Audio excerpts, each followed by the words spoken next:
भाई चंद्रशेखर आजाद जी की एक झलक पाने के लिए अगर ये पता चल जाए कि इस गांव में भाई चंद्रशेखर आजाद आ रहे हैं, तो मैं समझता हूँ 5-7 हजार युवा आसपास से बिना कहे हुए बिना बुलाए आ जाएंगे। ये ललक आपके अंदर है, इस ललक को आप थोड़ा अपने समाज के लिए भी बढ़ाइए, क्योंकि भाई चंद्रशेखर आजाद जो यहाँ आते हैं, आपके बीच में आते हैं, वो आज इतने पॉपुलर हुए हैं तो वे समाज के लिए हुए, समाज के लिए कुर्बानी देते देते वो आज यहाँ तक पहुंचे हैं।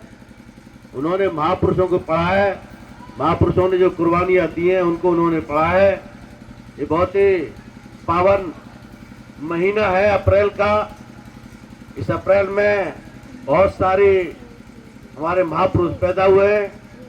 कल 11 अप्रैल है, जेतवरा फुले का जन्मदिन है। 14 अप्रैल आ रही है, बाबा साहब अम्बेडकर जो हमारे मसीहा हैं, जो महामानव है, विश्व में ज्ञान के प्रतीक हैं। 14 अप्रैल को उनका जन्मदिन है। हम सभी लोग हर जाति के, चाहे किसी भी जाति को, चाहे किसी धर्म के हो, बड़े हर्षोल्लास से इन जयंतियों को हम लोग मनाते हैं। लेकिन सीधी सीधी बात मैं आपसे कहूँ तो असली बात यह है कि हम बाबा साहब को तो मानते हैं, लेकिन बाबा साहब की नहीं मानते। भाई बाबा साहब के लिए तो हम अगर रास्ते से निकल जाए, अगर बाबा साहब कहीं हमें दिखाई दे जाए, मूर्ति दिखाई दे जाए, तो आज झुक करके जाते हैं। जैसे ये मनुवादी लोग, इनको कहीं देवी देवता अगर दिखाई दे जाता है तो ये हाथ जोड़ के प्रणाम करते हुए जाते हैं। उसी तरह से हम लोग भी जहाँ भी बाबा साहब की प्रतिमा दिखाई दे जाए तो वहाँ पर नमन करते हुए जाते हैं। तो बाबा साहब को तो मानते हैं, लेकिन बाबा साहब की नहीं मानते। बाबा साहब की नहीं मानते क्या मतलब है? बाबा साहब ने कभी ये नहीं कहा कि आप मेरी मूर्तियां बनाइए। बाबा साहब ने कभी ये नहीं कहा कि आप मेरी मूर्तियों का पूजन करिए। बाबा साहब ने कहा कि मैं मूर्तियों में नहीं, मैं किताबों में हूं। आप किताबें पढ़िए। मैंने इतना साहित्य लिख करके आपके लिए दिया है कि अगर आप उस साहित्य को पढ़ लोगे तो आप विश्व के शासक बन जाओगे। विश्व में आपने राज किया है, आप विश्व के शासक रहे। सम्राट अशोक आपके ही वंशज रहे। चक्रवर्ती सम्राट अशोक ने विश्व पर राज किया है और आपके ही वंशज रहे। तो आप लोग ऐरे गहरे नत्थु खैरे नहीं है। मैं सम्मान पूर्वक उनको भी कहना चाहता हूं कि आप भी इस देश के हुक्मरान रहे, आप भी इस देश के शासक रहे, आपने भी सालों शासन किया है। और आज ऐसी क्या परिस्थिति आ गई है कि हमें अपने देश में ही इतने खराब हालातों से हमें गुजरना पड़ रहा है। इसका एक ही कारण है कि हम महापुरुषों को तो मानते हैं, लेकिन महापुरुषों की नहीं मानते। महापुरुषों ने कहा, जो व्यक्ति, हमारे बाबा साहब अम्बेडकर ने कहा कि जो व्यक्ति चाहे पढ़ा लिखा हो या कोई व्यवसाय करता हो, वो अपनी आमदनी का 20वां भाग अपने समाज की तरक्की के लिए लगाएगा, अपने समाज के विकास के लिए लगाएगा। 20वां भाग उन्होंने कहा, कोई बड़ी बात नहीं कही। ना तो उसको कोई अधिकारी कर्मचारी पूरा करता है, ना कोई बिजनेसमैन पूरा करता है, और ना कोई, चलो कोई छोटा मोटा जो कमाई करने वाला है वो तो अपना पेट ही पालता रहता है, तो उसका कोई पालन नहीं करता। बाबा साहब की हम नहीं मानते।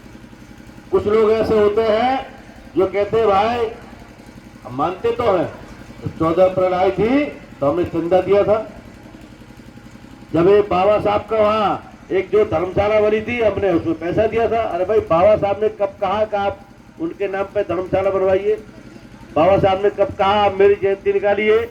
आप उस पैसे को विद्यालय बनाने के लिए, जहाँ विद्यालय बनाया जाए, विद्यालय बनवाइए, उसमें शिक्षा का दान कीजिए, उसके लिए आप दीजिए। जो पैसा आप बिल्डिंग में दे रहे हैं, उस पैसे से जो गरीब व्यक्ति है, गरीब बच्चे हैं, जो स्कूल में फीस भरने के कारण स्कूल में जा नहीं पा रहे, पढ़ नहीं पा रहे हैं, उनकी फीस के लिए दीजिए, उनकी किताबों के लिए आप जो दीजिए, उनकी यूनिफॉर्म के लिए आप दीजिए। ये बाबा साहब ने कहा। लेकिन बाबा साहब की हम नहीं मानते, ये बहुत बड़ी विडंबना है।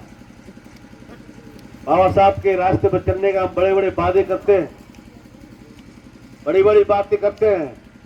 अप्रैल आते ही 1 अप्रैल से लेकर के 30 अप्रैल तक जैसे बरसात में मेंढक ट्रक ट्रक करते हैं, छोटा नेता, बड़ा नेता, उससे बड़ा नेता, उससे बड़ा नेता, कोई छोटी मीटिंग में, कोई बड़ी मीटिंग में बाबा साहब के बखान करते करते नहीं थकते।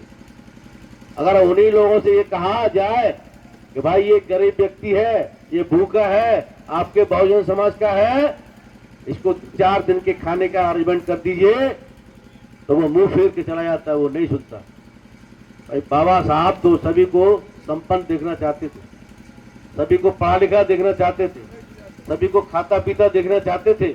इसलिए उन्होंने कहा कि चाहे वो पढ़ा लिखा कर्मचारी, अधिकारी हो, नौकरी पेशा हो, या कोई भी अपना स्वयं का कार्य करता हो, वो अपनी आमदनी का 20वां भाग अपने समाज की तरक्की के लिए लगाए, लेकिन कोई नहीं लगाता।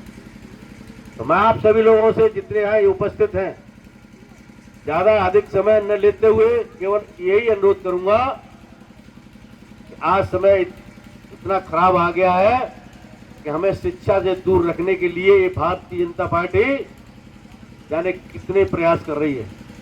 हमारे बच्चे सरकारी स्कूलों में पढ़ सकते हैं, क्योंकि प्राइवेटों में इतनी अधिक फीस है कि हम उनमें नहीं पढ़ा सकते, हमारी आमदनी इतनी नहीं है, तो वो उन सरकारी स्कूलों को धीरे धीरे धीरे बंद करके हमारे बच्चों को वो शिक्षा से दूर रखना चाहते हैं। इसके लिए भी भाई चंद्रशेखर आजाद जी ने बहुत एक अच्छी योजना बनाई है। 2 साल पहले दिल्ली में उन्होंने ये ऐलान किया कि हमारे लोग देश के अंदर 1 लाख भीम पाठशाला खोलने का काम करेंगे। तो आप कम से कम इसी क्षेत्र में आ जाइए। अपने समाज की आपको चिंता है, महापुरुषों की मानते हैं, बाबा साहब की मानते हैं। उन्होंने कहा शिक्षित बनो, तो अगर आप शिक्षित बने हैं तो दूसरों को शिक्षित बनाने के लिए जब ये